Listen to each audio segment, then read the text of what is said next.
Tomorrow, you don't have to bring anything with you, with the exception of yourself, because we're going to draw those names and make a lot of people happy tomorrow. Okay, profile on Dr. Martin Luther King Jr. Martin Luther King Jr. was born on January 15th, 1929 in Atlanta, Georgia. He was born on January 15th, 1929 in Atlanta, Georgia. January 15th, 1929, Atlanta, Georgia. He had an older sister and a younger brother. He had an older sister and a younger brother.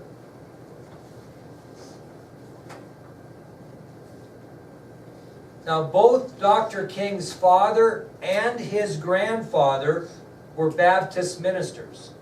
Both his father and his grandfather were Baptist ministers. And they both served the same church, the Ebenezer Baptist Church in Atlanta, which is on your ID sheet. So both King's father and King's grandfather were Baptist ministers, and both of them served the same church in Atlanta, the Ebenezer Baptist Church. So obviously he grew up in a very religious family. He was an incredibly bright student throughout school, and in high school he did so well he skipped his freshman and his senior year. He only went to 2 years of high school and got his graduation diploma in 2 years. So in high school, he was a very bright student. In high school, he did so well in high school that he skipped both his freshman and senior year and graduated in 2 years from high school.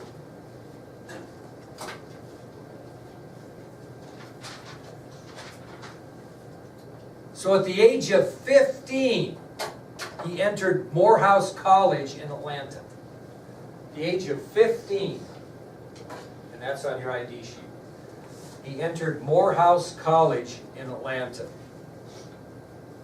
15 years old. Can you imagine going to college when you were 15? I'm worried about somebody going to college when you're 18. Anyway, he graduated from Morehouse College in 1948.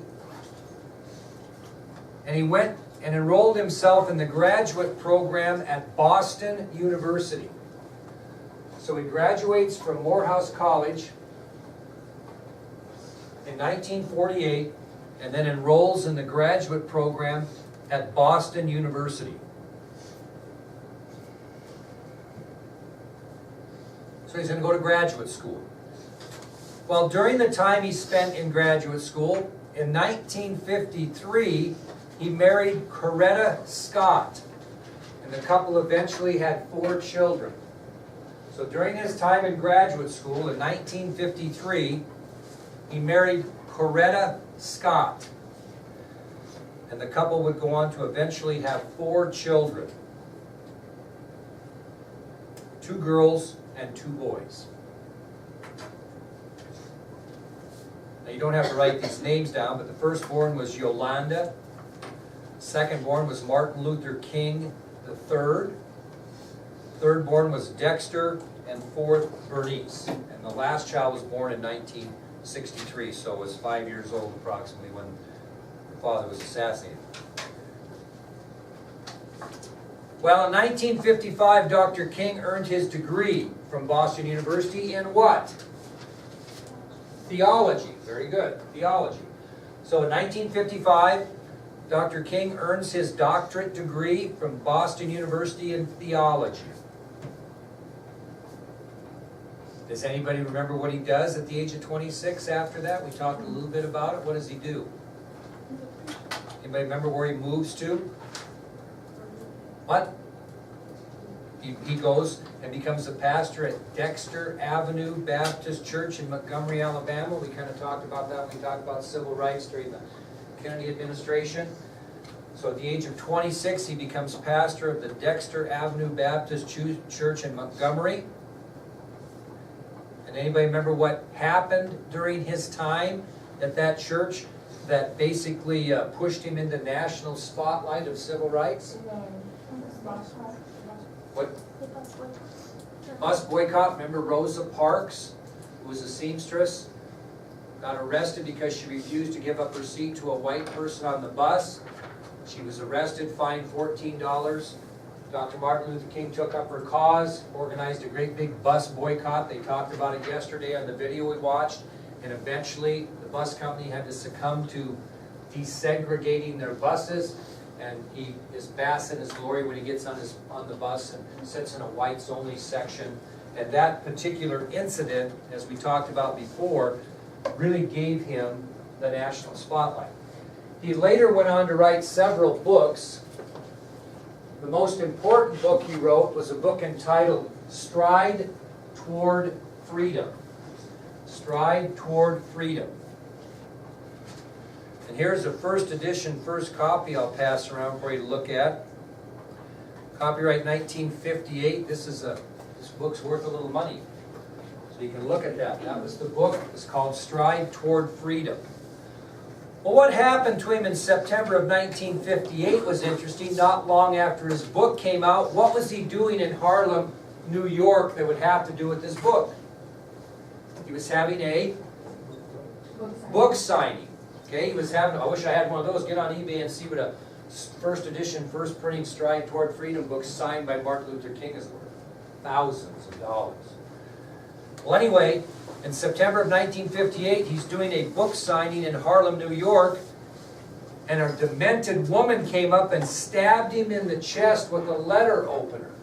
Stabbed him in the chest with a letter opener during his book signing. In September of 1958, during a book signing in Harlem, New York, Dr. King was stabbed in the chest with a letter opener by a demented or crazy woman. Well, he was rushed to a local hospital where doctors stated that if he would have sneezed before they got the letter opener removed out of his chest, it would have killed him. If he had done as much as sneezed. It was that close to his heart. So, doctors removed the letter opener out of his chest, and doctors later stated that if he had done as much as sneeze after the stabbing before they got the letter opener out, would more than likely have pierced his heart and killed him.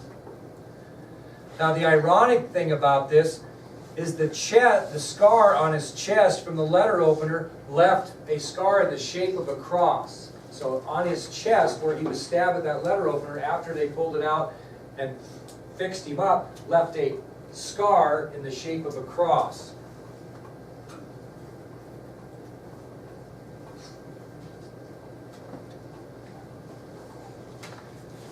After that happened, he made a statement to his close friends and aides. He said, "You guys don't know what it's like, but every morning I wake up and brush my teeth, and I have to realize that this day could be my last." So he had some paranoia about his life. Okay? Well, after his assassination in 1968, Dr. King was buried near Ebenezer Baptist Church in Atlanta. Does anybody want to guess what words are carved on his tombstone other than Martin Luther King Jr. birth date? What was on there? I have a dream's a good guess, but not right. That's a good guess. Think about it. What's he have on his tombstone? Martin Luther King Jr., 1929, 1968. Free at last, free at last. Thank God Almighty, I am free at last.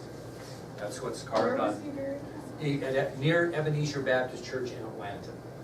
And the words on his tombstone are free at last, free at last. Thank God Almighty, I am free at last. A little bit about Coretta Scott King to end this. She never remarried. Continued her life, never remarried. Did try to continue some of the civil rights programs that her husband had established. But she never remarried, and finally she died in 2006 at the age of 78 of ovarian cancer. So she never remarried, and in 2006 she passed away at the age of 78 of ovarian cancer. She actually passed away in Mexico because she went to Mexico for some last ditch treatment, tried to find some new treatment to save her life, and it did not do that. Okay, any questions on that short profile of Dr. Martin Luther King Jr.? She died in 2006 at the age of 78 of ovarian cancer. She actually died in Mexico. So let's talk about Dr. Martin Luther King Jr. Day as a national holiday and what went through that, okay? How that came about.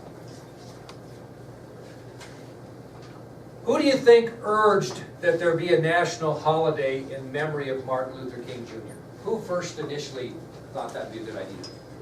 Coretta, very good, Coretta Scott. And who you're going to have to get support from to get that done? Who? Well, then maybe a little lower level first. Who passes laws? Congress. And so what Coretta Scott did is she got a hold of a congressman from Michigan, right? This guy right here by the name of John Conyers. This guy right here, John Conyers. And she asked him if he would introduce a bill in Congress to make her husband's birthday a national holiday. So that's how this was initiated. Mrs. King initiated it. She got a hold of Michigan representative. In other words, he was a member of the House of Representatives, John Conyers, again from Michigan. And she requested that he introduce a bill to Congress that would make her husband's birthday a national holiday. Well, once he did that, discussions continued. And it was kind of interesting because she talked to Congressman Conyers in the late 1960s. So keep that in mind. In the late 1960s, what we're doing, for those of you just right in time, we're talking about how Martin Luther King Jr., how his day became a national holiday. So we'll back up a little bit and give you the story. So what happened, in the late 1960s, Mrs. King contacted Representative John Conyers of Michigan and asked if he would introduce a bill to make her husband's birthday a national holiday. Well, discussions continued until 1980. Well, 10, 11 years went by, and that's how long they discussed this, if you can imagine it. And what was the reason for the long discussion? We're still in the era of poor relations and civil rights. Well, in 1980, because nothing had been done, musician Stevie Wonder, who I think you've all probably heard of Stevie Wonder, he released a musical single entitled Happy Birthday to try to promote people to support this national holiday. Okay? So Stevie Wonder pulls a Bob Dylan off when you're thinking about Hurricane Carter. Hello? Okay, hang on just a second. Okay, so Mrs. Anderson needs to speak with your convenience. So anyway, Stevie Wonder writes this song, kind of like Bob Dylan did in support of, it's up to you, in support of, what did Bob Dylan write his song in support of? Hurricane Carter. Stevie Wonder writes his song in support of making Martin Luther King's birthday a national holiday. It's called Happy Birthday. What else might you have to get done if Congress is dragging their feet? What might get something done? What might somebody start? A petition. And a petition was started, and it had over 6 million signatures on it. 6 million. So a petition was started, and after over 6 million people signed the petition, it was given to Congress. And the petition obviously was encouraging Congress to recognize King's birthday into law. That petition still stands today as the largest signed petition in American history. Over 6 million people signed a petition wanting Martin Luther King's birthday to be a national holiday. The petition still stands, and Congress received that. Finally, in 1983, the bill was passed through both houses of Congress in 1983. It took almost 20 years to get that done. The vote, just so you know, in the House of Representatives, it was passed 338 to 90. 338 to 90 in the House, and 78 to 22 in the Senate. Was there some opposition? Yeah. So 338 to 90 in the House, 338 to 90. and 78 to 22 in the Senate. So there was some opposition. This, passed pretty handily, but there obviously were some people that weren't for it, okay? Well, it was on November 2nd of 1983, that President Ronald Reagan signed the bill into law that officially created a federal holiday to honor Dr. Martin Luther King Jr. Is it on his birthday? No, it's the third Monday each January. So they didn't make it the 16th of January, or 29th of, what was it, 29th of January? Didn't make it, what day was he born? 15th, okay. They didn't make it the 15th of January, they made it the third Monday. Okay, because the 15th could come at any day of the week, so they made it the third Monday, and on November 2nd, 1983, President Reagan signed that bill into law. Now, it wasn't first observed nationally until January 20th of 1986. So even though Reagan passed it in November of '83, they did not first observe it until January 20th of 1986. So you can see the stalling process, and on top of that, not all 50 states observed it. Not all 50 states observed it. So, again, on November 2nd, 1983, President Reagan signed the bill that created a federal holiday to honor Dr. Martin Luther King Jr. on the third Monday of each January. However, it was first observed on January 20th, 1986, but not in all 50 states. 2 states refused to recognize it. The states might surprise you. Anybody want to take a guess on any of the states? What 2 states did not observe the day? What would you think by what we talked about? What? You think maybe Alabama or Mississippi, a southern state? Actually, it was New Hampshire and Arizona were the 2 states that did not observe the day.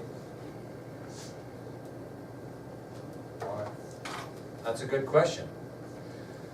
Well, guess what it's going to take to crack Arizona into observing this as a national holiday. Ever tell you this story? This is just typical of life. Okay? I've been in the business a long time. I've been a teacher, I've been an assistant principal, I've been a principal, I've been a superintendent. I've been to hundreds of school board meetings. I've never been to a school board meeting in my life where anybody cared about what type of biology books we were purchasing in class. What's always the controversy that administrators have to deal with? Every time. What? Every time. But I can't hear you. You might have been right. What is it? What does everybody go to the board meetings and gripe about?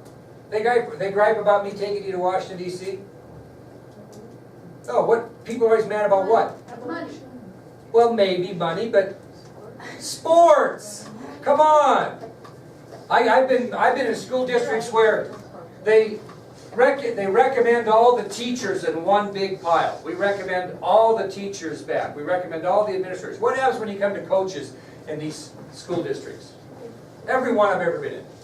They do them individually because somebody's mad at the coach or they're mad at something. Sports rules. So how do people put pressure on Arizona to get off their duffs and recognize Martin Luther King Day? What's it? How do they do it? It's just, to me, it's just typical. What happened? Who'd be upset most about this not being recognized? What type of people? Black people. What type? What? Black athletes. What? Close. What happens in these major cities? We just had one in San Francisco. Oh, the World Series. Close. The Super Bowl. They said Super Bowl. Arizona was scheduled to host a Super Bowl in the 80s. And all the black people and athletes said, we will not go to Arizona and play in a Super Bowl in a state that will not recognize Martin Luther King Day. It took professional athletes in the National Football League to threaten to boycott Super Bowl 27 at Sun Devil Stadium in Tempe, Arizona, to get Arizona off their duff to pass it as a national holiday. So not long after this threatened boycott, Arizona and New Hampshire gave in, and now all 50 states recognize Martin Luther King Day. Isn't that incredible? You can yell and scream and holler and fight, and it all comes down to a Super Bowl. Think about it. That's the way things are. Athletics across the country is what people seem to care about. So and money. And money, yeah. And what? Let's talk about that. So what? Why did Arizona say, well, that's fine, we won't have our Super Bowl here. That's fine, we don't want one. Well, brings in. Oh, incredible. Millions of dollars. That gets back to what you said. Millions of dollars. They didn't want to lose that. San Francisco made lots of money on this last Super Bowl, I'll assure you. Okay? Well, it finally got recognized in all 50 states on January 17th, 2000. January 17th, 2000. Almost 40 years after what? Mrs. King went to Representative Conyers and asked if he wouldn't introduce a bill. Oh, it took almost 40 years to get that done in every state. Now, what's the controversy on a national holiday? I benefit from this, so if I don't come to, I'm waiting for the day that Wyoming and Montana actually recognize Martin Luther King Day and we don't have school. I've been in this business 35 years. Not one time in 35 years have I had the day off as a national paid holiday for Martin Luther King Day. Never has happened. Okay, do post offices take it off? Yep. Do their employees get paid for that? Yep. The last state to recognize the day as a paid holiday was South Carolina. In other words, they did not they were the last state to pay federal employees for the day off on Martin Luther King Day.